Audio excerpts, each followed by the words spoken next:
today to do a live Facebook Live with the Minister of Education. Minister of Education will be on today along with the minister today will be Karen Capel of the Innovation Unit and Laurel Burns of Learning First Bermuda. The minister will be discussing signature schools, and now we will turn it over to the minister, followed by Laurel and Karen. Minister, the Honorable Diallo Rabain, Minister of Education. Thank you, Tina. Good morning, everyone, and thank you for coming. Today, I will provide information on the transformative work that the Ministry of Education has been undertaking in carrying out the government's commitment to phase out middle schools and introduce signature schools.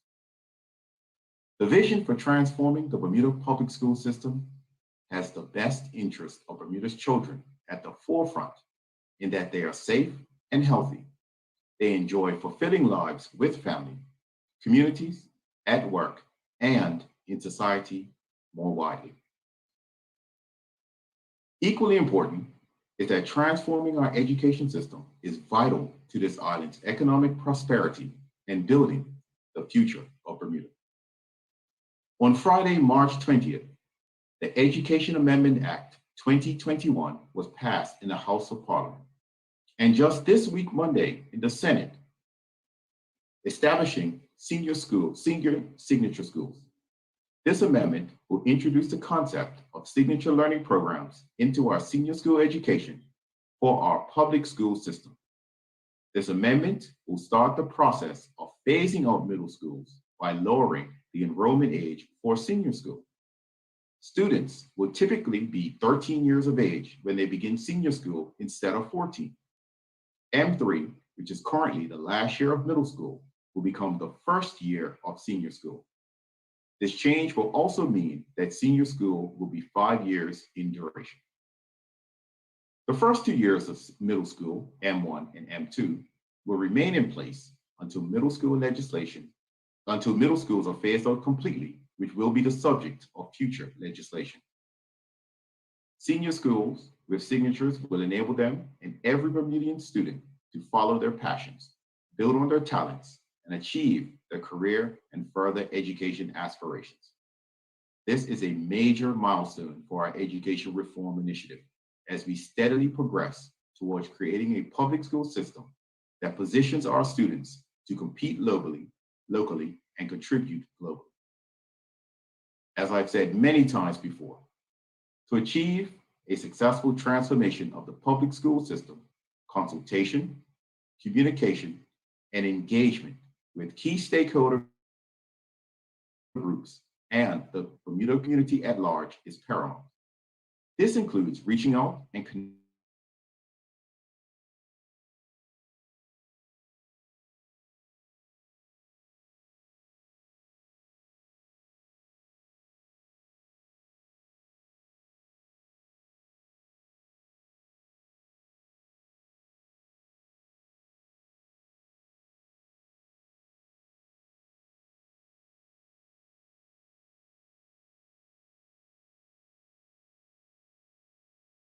during the month of April, we will be sending out via email, social media posts, and through the Learning First newsletter, a pack of materials that set out proposed signatures for our senior schools. We are seeking comments and responses from everyone. This pack will contain contain a set of easy to read slides and cards with multiple ways in which people can send us their feedback and include any questions they may have. The new legislation identifies 4 signatures: tourism, finance, insurance, and the trades. The ministry will be proposing additional possible signatures for input and feedback from the community. These include building construction and maintenance, which falls under the trades and professions, climate, environment, and resources, community safety and social justice, education services, entrepreneurship, financial services, as per the Act, health and social care, hospitality and tourism, again, as mentioned in the Act, the arts, sports and leisure, and of course, STEAM, science, technology, engineering, agriculture, and math. We will also be gauging interest on all signatures as to which will be the first to be introduced in September 2022. These signatures are being proposed following a rigorous research process undertaken by technical officers in the Department of Education in collaboration with the Department of Workforce Development. Skilled expertise in determining the research methodology followed was provided by Consultants Innovation Unit, our change management partner, as it relates to reviewing data sets on both local employment and the economy, exploring the literature on global trends, and discussions with key senior business leaders on the island to gain their insights on what the future employment opportunities might be for Bermuda's children and young people. To identify sectors of Bermuda's economy and society that are most likely to be sustainable or grow in the future, even though specific jobs and occupations will undoubtedly change in the decades to come. I am immensely grateful to all of those who took part in this process, which will help to shape the future of our education system for children's future and Bermuda's future. A report, Future World of Work Bermuda, has been developed to share aspects of the research process and will be available with the pack of materials seeking feedback on proposed signatures. During the month of April, we will be holding Zoom meetings for persons who have any questions or who want further clarity about the signatures proposed. There will also be virtual focus group sessions with upper primary, middle, and senior school students, Bermuda College students, business leaders, and with trades union representatives. Also, special sessions will be held for teachers and students at the 2 senior schools, which will be opening as our first 2 signature schools in September 2022. After all the feedback and responses we plan to receive, including any suggestions for alternative signatures, a decision will be made during May on the list of signatures we will start with. It is important to understand that over the next years, as economic, employment, and social trends unfold in Bermuda, the list of signatures will be modified and updated to consider new ones. During 2020, we all witnessed a rapid economic, social, and financial changes in countries globally. Many, if not all, occupations are changing, and the new occupations and careers are emerging. We will need to equip our students for the future world of work that lies ahead in the decades to come. Now let me focus on the signatures. The general public has asked before, and persons continue to ask, what is a signature? A signature is a learning program that enables students to develop the skills, knowledge, and relationships to follow their passions, build on their talents, and achieve their career and further education aspirations. The learning opportunities will include modules of relevant academic subjects, appropriate practical skills training, individual and group projects focused on real-world issues and challenges, internships and meaningful work placements, effective guidance on careers and further education. All of these will be developed in line with the vision for learning. Although signature learning programs will be introduced, senior schools will also provide a transformed senior school education. The majority of the school's curricula will encompass a core foundational track, which will resemble a typical but modern senior school experience. Students will take a variety of subjects and learn critical, foundational, and signature-specific skills. The look and feel of teaching and learning will be significantly different than that of each and every student will be able to access learning that is personalized, flexible, relevant, inspiring, future-focused, and for Bermuda. Each senior school will have a core curriculum, including English, maths, science, and social studies, and will also develop foundational transferable skills, communication, collaboration, critical thinking, problem solving, digital fluency.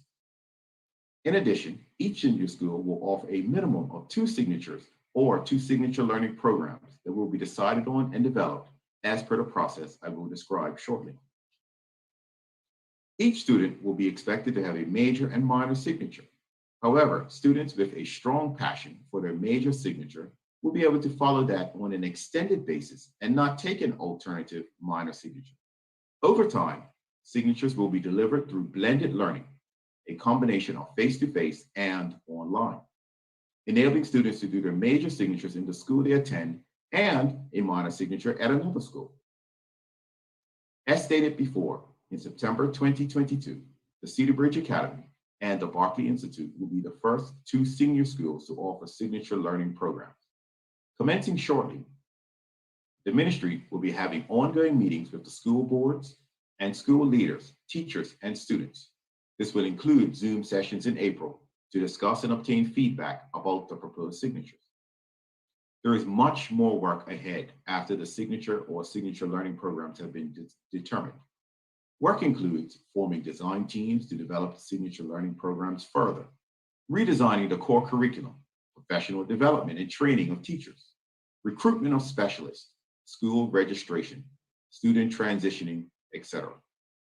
Information about these areas of work will be shared as we systematically progress through each transformative process. We intend to recruit teachers, students, parents, and relevant business teams to develop the learning programs for the signatures. This will allow us to develop the foundational transferable skills program and begin the redesign to the core curriculum. The design teams and all teachers at Cedar Bridge Academy and the Barclay Institute will be well supported with relevant and appropriate professional development and learning. It is intended that students entering Cedar Bridge Academy and the Barclay Institute in September 2022 will have the opportunity to explore the signatures on offer, with the appropriate guidance from educators and, of course, their parents, students, and parents. Students will make the choice of which senior school to attend. Students who, for one reason or another, are not attracted to any of the signature or signature learning programs on offer will undertake the traditional learning tracks at Cedar Bridge Academy or the Barclay Institute as in previous years. As I started my remarks today by saying we had reached a milestone in passing the Education Amendment Act 2021. During the last few months, the 50+ strong Learning First design team has been working enthusiastically to develop prototypes of what the curriculum, teaching, and learning, assessment, professional development, and learning environments will be to realize our vision for learning. We are at the cusp of creating a truly great education system, a system which all of us will be proud, a school system that will position Bermuda's children and young people to thrive and flourish in decades to come, a school system that will help build a strong and prosperous future for Bermuda.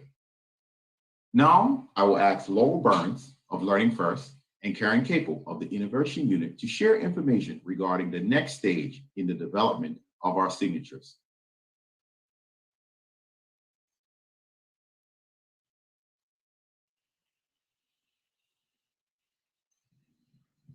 Thank you, Minister. Thank you for this opportunity to provide some supporting remarks. Through Learning First, the Ministry of Education has begun to work with teams of teachers and principals and engage with students and parents, businesses, and community organizations to begin to develop the curriculum and the model of teaching and learning that will enable each and every learner to have an education that meets their unique needs, talents, and passions. Our country's vision for learning cannot be fulfilled without high-quality teaching. Teachers are critical to supporting students to achieve ambitious goals and world-class learning outcomes. To work to develop the education workforce, one of 6 national and core priorities currently being addressed by the Learning First design team is currently focused in 3 areas. Number 1, professional learning for educators to support the implementation of school redesign. Ideas under development in this category include creating a teaching task force of skilled mentors and coaches able to demonstrate, support, and quality assure new teaching practices as they are introduced into schools. Also, an approach to practice development based on the proven lesson study model in which educators work together using peer observation and coaching to test and improve resources and assessments and embed these in their practice.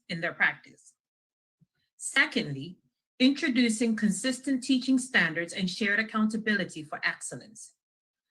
Ideas being explored in this category include the development with the profession of Bermudian professional standards for educators that describe key aspects of effective practice at every career stage from novice to master teacher and into leadership roles, including school principal and administrator. Support for schools' professional learning communities to be rich in evidence-based models for professional learning where collaboration is the norm. And also a professional growth planning team, educators working together each summer term to plan, design, and commission professional learning for the coming year based on national and school priorities and educators' needs and interests. And finally, raising the profile of the profession and making a career in education a natural for Bermuda's brightest graduates. Ideas for meeting this challenge include an annual Bermuda Education Conference showcasing the best of education in Bermuda, and then partnerships between schools, businesses, and community organizations to provide work placements, enrichment, and resources for students, and career development opportunities for educators, including exchanges and externships. I'll now hand it over to Ms. Karen Capel of Innovation Unit. Thank you, Laurel, and thank you, Minister, for the opportunity to also provide some supporting remarks. The concepts and ideas referenced by Ms. Burns are consistent with and informed by the global evidence base on what constitutes high-quality professional learning that contributes to improved learning outcomes for children and young people. In an increasingly global professional community where there are a myriad of opportunities and challenges, how we design and engage teachers in meaningful professional development, who delivers this professional learning, how educators participate in learning that makes a difference to outcomes, and when and where these development opportunities take place are all questions we're asking. It has been essential to continue to deepen our understanding about what contributes to effective teacher performance and improvement, and find out what fresh approaches to professional growth are being trialled within the education sector, both here and globally. Through Learning First, we've identified and interrogated what the innovators are doing in this space and explored new ways of driving positive changes in teacher practice. We have been, of course, interested in approaches to professional growth that have already gained traction and demonstrated some level of impact here in Bermuda. The Ministry of Education commits to providing meaningful and impactful professional learning for all of its teachers that will enable them to collaborate to continuously develop and grow their practice. This will begin with the formation of design teams for the first 2 signature schools. These design teams will be supported and enabled across the 2021-2022 academic year to engage in professional learning focused on building both teacher confidence and competence in new models of teaching and learning, curricula, and the signature learning programs. It is envisioned that through this investment, Bermuda's teachers will become even more empowered and even more skilled educators who are valued in the community and able to support Bermuda's children to achieve world-class learning outcomes.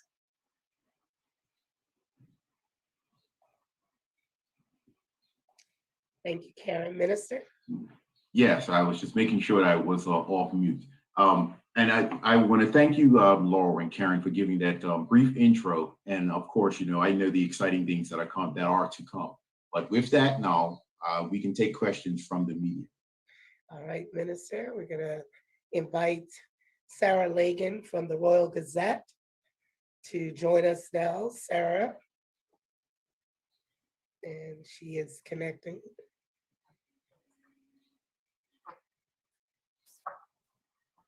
Sarah, you there?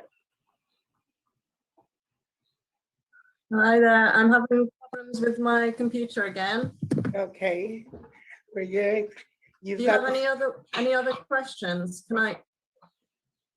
Do you have anyone else asking questions, or is it just No, me? you're on, Sarah, and you're on live. Here's your time slot is now. I'm gonna have to call back, sorry.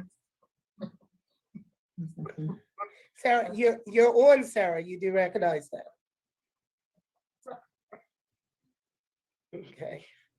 Minister and Laurel and Karen, Sarah did advise that she was going to be with us today. She is the only reporter that is going to be with us today. So I'll give her just a few minutes to give us a buzz back and see if she can get in.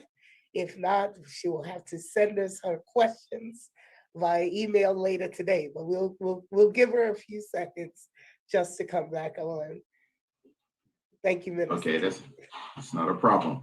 Yeah, we'll just, since she did write to us and say that she wanted to be on the press conference today. Thank you to all our partners, CITV, Burn News, and others who are carrying us live today. We are just delaying for 2 seconds more to see if we can get the Royal Gazette reporter in. Otherwise than that, we will be concluding the press conference.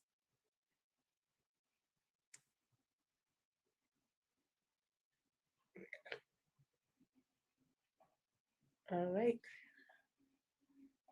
I don't see her in the waiting room.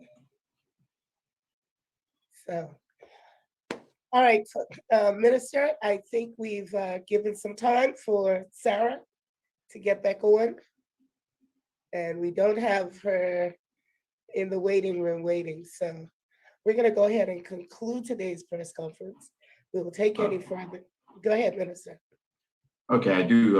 It is unfortunate that Ms. Lagan was unable to connect. I do hope that she is. She's trying to get in. Let me see if I can get her.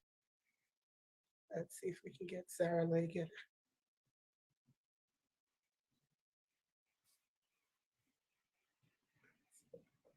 Okay, I see she is trying to connect. Yeah. Oh, there she is. Sincere apologies.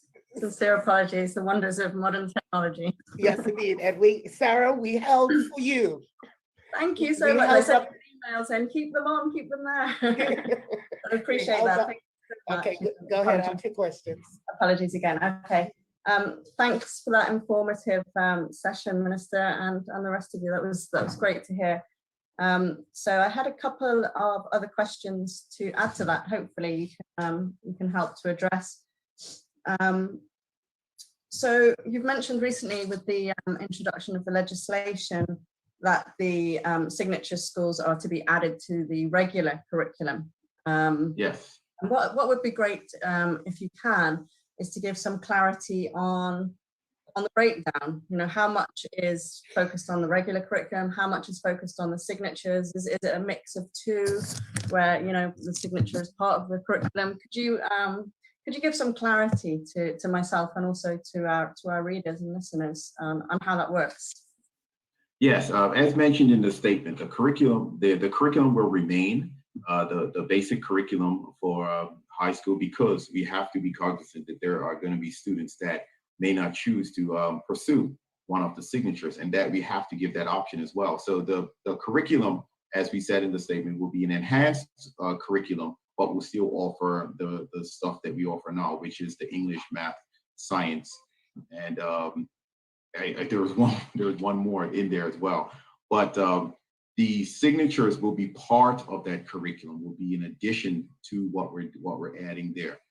So students will be able to graduate. And as you've often heard me say, Sarah, when we talk about the profile of a student that we want to leave our school system, we want them to walk away with not just a diploma to say I finished high school, but in a diploma in one hand, but in the other hand, enhancements that say that I am ready to move into, whether it be the workforce or to tertiary education, because I now have experience, I now have had exposure to, whether it be a certain vocation, whether it be through dual enrollment, whether it be through apprenticeships, internships, and the like. So when you're talking about the signature track, you're talking about that part of their education experience. When you're talking about the graduation from high school, you're talking about the regular curriculum. But I believe, I don't know, Laurel or Karen, do you want to expand upon that in any way, or did I pretty much get it?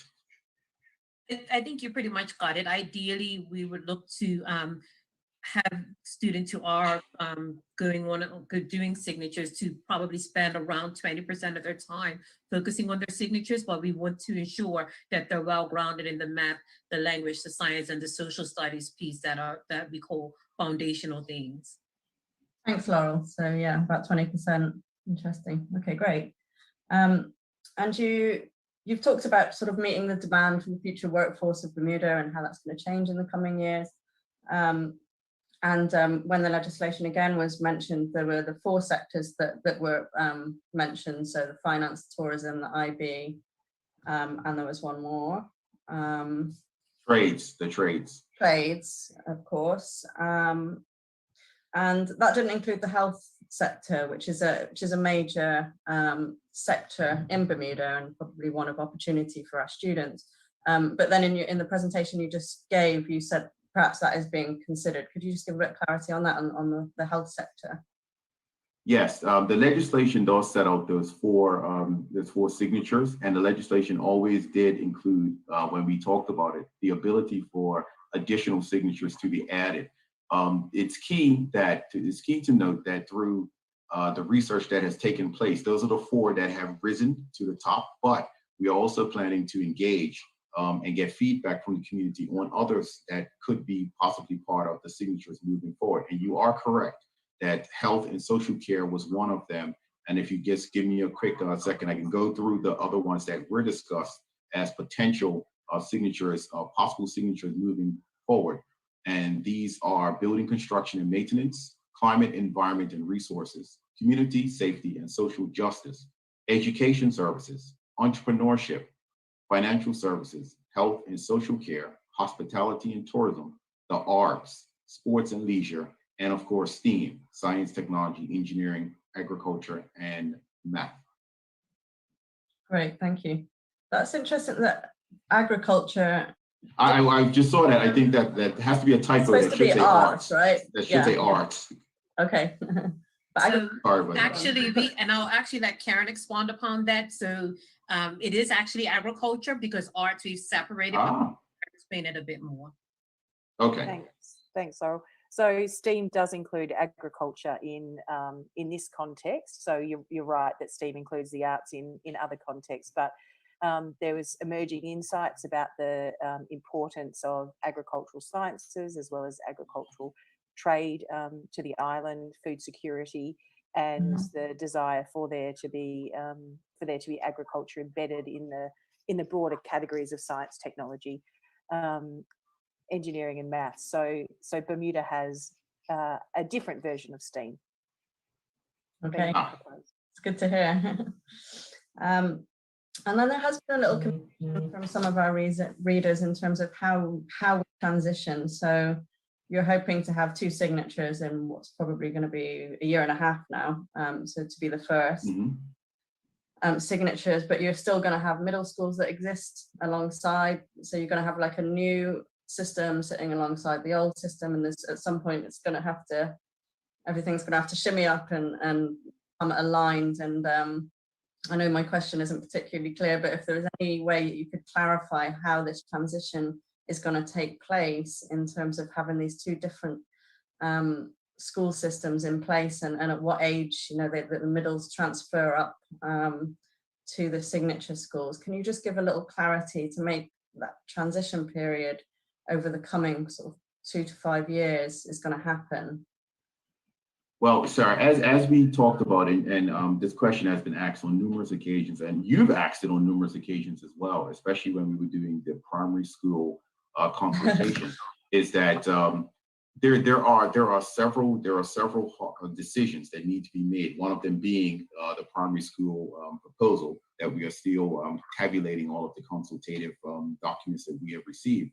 And so until certain decisions are made, we are simply unable to start planning what that transition will look like. However, we have to start somewhere. And right now we're starting at the senior schools and introducing the senior school concept. That will be part of, and again, as we've talked on numerous occasions before, when we talk about these waves that come in. First wave is accomplishing the senior school. Second wave will accomplish another piece of it. Third wave will accomplish another piece, and so forth. It is critical for us to ensure that the transition that we come up with produces the least disruption for our students as possible.